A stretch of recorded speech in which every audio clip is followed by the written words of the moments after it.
Hey there, and welcome to our brand new channel. A particularly blustery day here in the state of Florida. So what better time to do a brand new video covering all things not flying. I'm guessing you found your way here because you've either purchased or you're in the market for an unmanned aircraft or a drone, or one of these. And you are curious if there's anything that you need to do prior to taking to the skies. Well, there actually is. There's a few things. There's a few things that you need to know so you can stay safe and so you can stay within the law. Now, I don't know that the FAA is going to track down a recreational flyer that doesn't necessarily follow all of the protocols, but we don't want to put anybody in that position. So if you'll stay with me just for a few minutes, the whole point is to give you a quick down and dirty video on the 10 things that you need to do before you unbox your drone and go flying all over the country. And I'll do that right after this.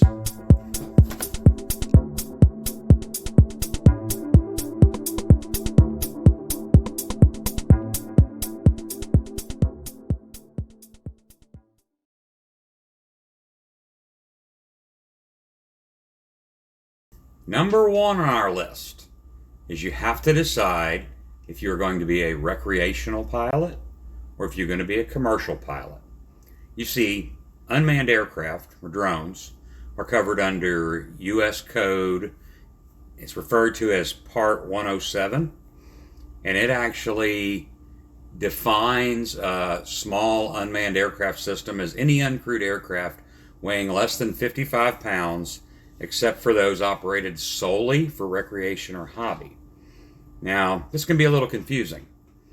You may not be starting a business where you're operating your drone, but it may still be considered commercial. And the reason for that is that if you have, say, a friend who's a realtor who asks you to take a few photos of a home with your drone so they can place it on their website, that's considered a commercial usage. Something as simple as taking drone photos of high school sporting events to go on the school's website is also considered commercial usage. So you have to be very careful if you fall under the Part 107 and need to get a certificate to conduct commercial activities, or you want to be kept recreational purposes. Short, quick example, there was a particular YouTuber who was warned many times by the FAA that there were some things he was doing that were not valid. He was flying in areas he wasn't supposed to be flying in. He was basically operating a business on YouTube. And after many, many warnings, they leveled almost $600,000 in fines on him. Now, those were reduced in the end before it was all over with to a manageable amount. But I think the moral of the story here is when the FAA issues a cease and desist, you should probably stop what you're doing unless you have the certificate that allows you to do it and you're flying in an area where you're allowed to fly. Part 107 is not something we're going to cover in detail because I'm a recreational hobbyist, and I'm guessing that most of you also will be recreational hobbyists, at least in the beginning, until you decide to move up that list. So on as far as number one goes, you just have to make that determination right off the bat. Is it a commercial interest for you? Do you need to look at obtaining a Part 107 certificate, or is it strictly for recreational purposes? And once you know that, you'll know which way to go from there. But like I said, we're going to stay on the recreational side of things, and we're going to move more into detail on that as we get into number two. Number two on our list today basically encompasses something that's still in progress through the FAA. It says that you must obey or adhere to the rules of a community-based organization in your area where you're operating. The problem is the FAA doesn't recognize any current community-based organizations.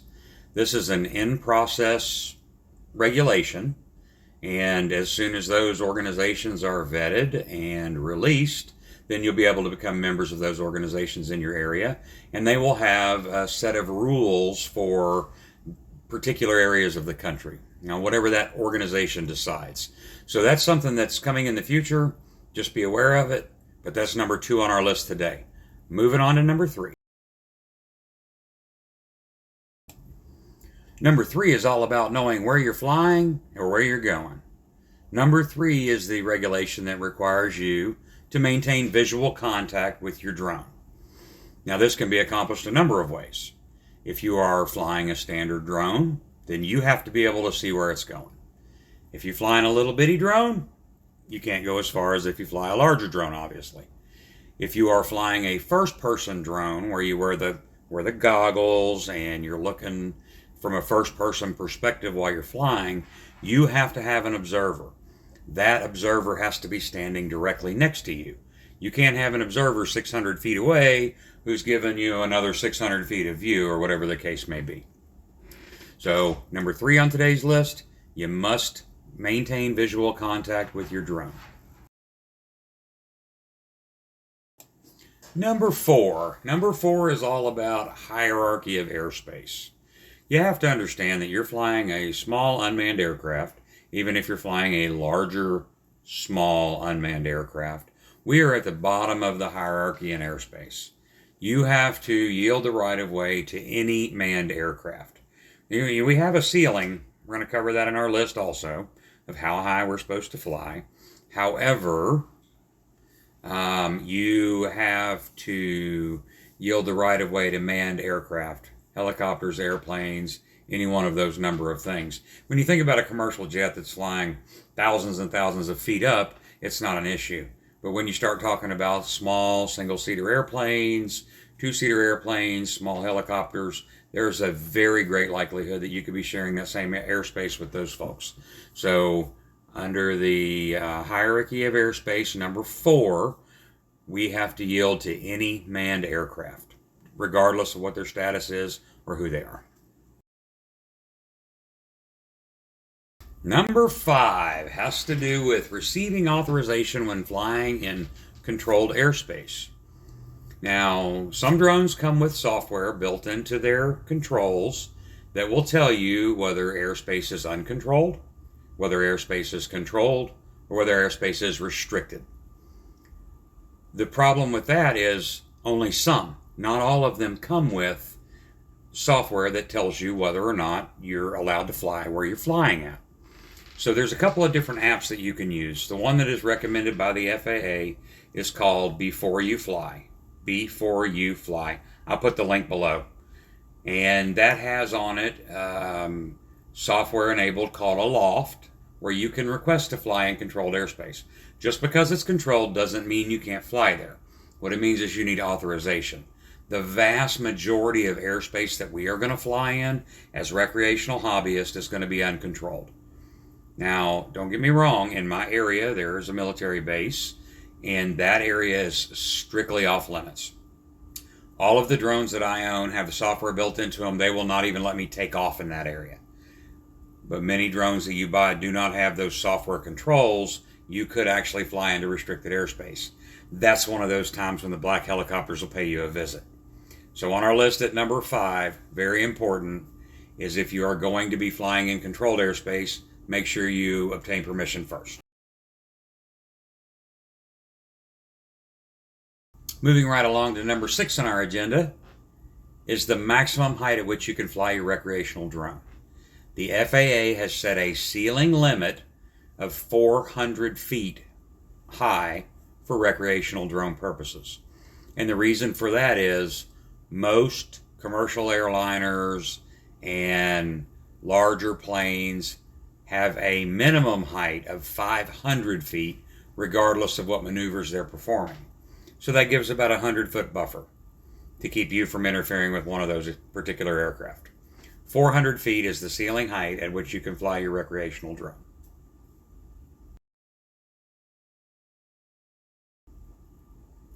The next step we're going to take in our list is number 7. Number 7 involves a really short knowledge exam which you have to take to fly a recreational drone. It's called the trust exam. It's required, it's a certificate, but it's free through the FAA.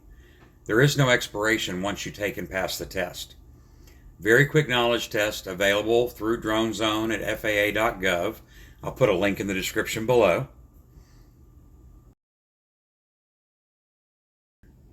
We are about to wrap this thing up. We're down to number 8 of 10 on our list of things to know before you ever fly your drone. Number 8 is what you need to know if you are flying a drone that weighs more than 249 grams, 250 grams or greater, you need to register your drone with the FAA. It's a simple process. It's also done through FAA.gov. There will be a link in the description below. And basically, for one person to register their drone, it's $5, just $5 for that 3-year period. They will issue you a number, which you can use a small label maker to make the sticker to put on your drone. You only have to do that if it's greater than 250 grams. 249 grams and below, you don't have to. This little guy, 249 grams, doesn't need to be registered. Anything bigger than that will need to be registered. And just as a side note, effective September 16th of 2023, any drone that requires registration, i.e. any drone 250 grams or more, will require an electronic RFID system to be installed, which basically means that you will have a transponder, just like an airplane does. But that's only for drones that require registration, 250 grams and up.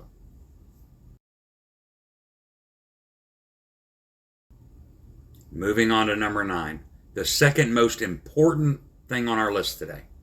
That is, do not operate your drone in a dangerous manner.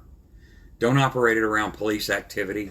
Don't operate it around a fire department activity. Don't operate your drone at very large, highly populated events. That's just dangerous. If you crash, if you run into people, you have propellers spinning at high speed. You don't want to cause anybody any injury. And don't operate your drone if you're under the influence of drugs or alcohol. That just goes without saying. Be safe, enjoy the hobby.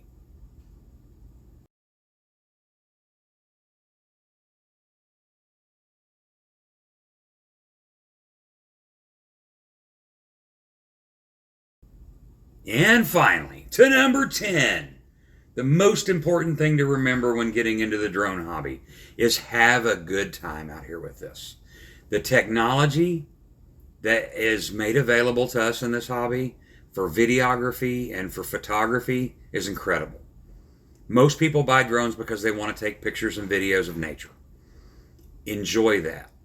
Get out there, have a good time with your drone, make some great videos, make some great still photos, take the kids out, spend time with them, build those memories together. Have fun with your drone. Stay tuned to our channel. Like this video, hit the subscribe bell. That way you're notified of new videos when we come out. There's more coming in the future. This is a brand new channel. We'll have reviews. We'll have new drones. We might even have some drone crash footage because that'll keep it entertaining. Thanks for visiting, and we'll see you next time.